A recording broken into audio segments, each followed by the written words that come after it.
وجود داره اینه که این آرماتورهای حرارتی حتما باید به صورت آجدار باشن. حالا بعضیا میان از آرماتور قطر 6 میلیمتر و بدون آج استفاده میکنن که طبق مبحث 9 مقررات ملی ساختمون تمام آرماتورها به جز دورپیچ‌ها باید به صورت آجدار باشن. پس این آرماتورهای حرارتی هم حتما باید آجدار باشن. و یه نکته‌ای که وجود داره این هستش که آرماتورها رو بهتر از قطر 8 میلیمتر استفاده بکنیم که همونطور که می‌بینید به صورت راستا باشن، چون اگه قطر کمتر استفاده بشه یه مقداری انحنا توشون به وجود میاد و همین انحنا باعث میشه که زمانی که بتونریزی انجام میشه و برای جلوگیری از ترک خوردن بتون هستش دیگه این آرماتورهای حرارتی، و وقتی کج و کله باشن توی اون حالت دیگه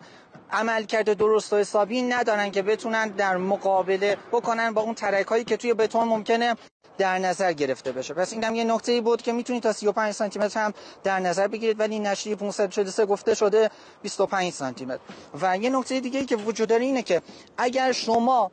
آرماتور کلا تیرچه‌تون رو به اندازه آرماتور بالایی تیرچه به اندازه 2 سانتی متر از این یونولیت کناری بیرون اومده باشه، بالاتر اومده باشه، میتونید توی این قسمت هم توی جهت موازی تیرچه ها دیگه آرماتور حرارتی نندازید، چون این آرماتور بالایی تیرچه به عنوان آرماتور حرارتی عمل میکنه. توی اون حالت ارتفاع تیرچه شما، مثلا ارتفاع سقف شما اگر که 30 سانتی متر باشه که قاعدتاً برای سقف تیرچه بلوک ارتفاعش 30 سانتی متره، باید 27 سانتی متر ارتفاع تیرچه‌تون رو در نظر بگیرید که این 25 سانتی متر یونولیت دارید، 2 سانت از این یونولیت بیاد بالاتر که بتونید از این آرماتور بالایی تیرچه هم به عنوان آرماتور حرارتی هم استفاده بکنید. پس شد فاصله آرماتورهای حرارتی توی جهت عمود بر تیرچه ها شد 25 سانتی متر تا نهایتا 35 سانتی متر و فاصله آرماتورهای حرارتی توی جهت موازی تیرچه ها شد 50 سانتی متر و یا نهایتا